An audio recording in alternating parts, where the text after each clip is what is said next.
Lloret? Ja tindrem temps. Sí. Que ningú tanqui els ulls perquè ens perdrem tots els gols.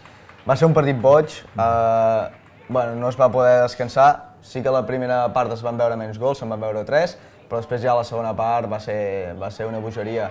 Només 3? Aquí Gus aprofitava aquest gol, podríem dir amb sort, entre el refús, poder xutar sota les cames del porter. Vèiem una falta molt ben llançada per Puntí, que avançava el Lloret. El que dèiem, doncs, si tanquem els ulls ens perdíem un gol i això va passar també en els 90 minuts. Empatava el Tona, l'equip de Miquel Muñoz, que perdia el seu primer partit des de l'arribada de l'extècnic del Farners. Aquí es veia una semiarrada defensiva que deixava sol el davanter del Tona davant Toscà, que no va poder aturar l'embranzida rival.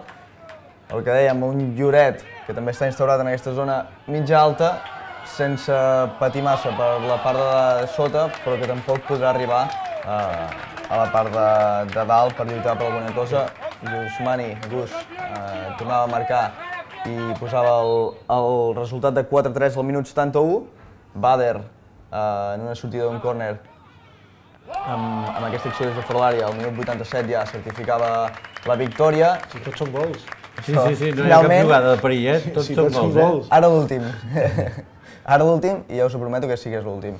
El 5-4, que marcava el minut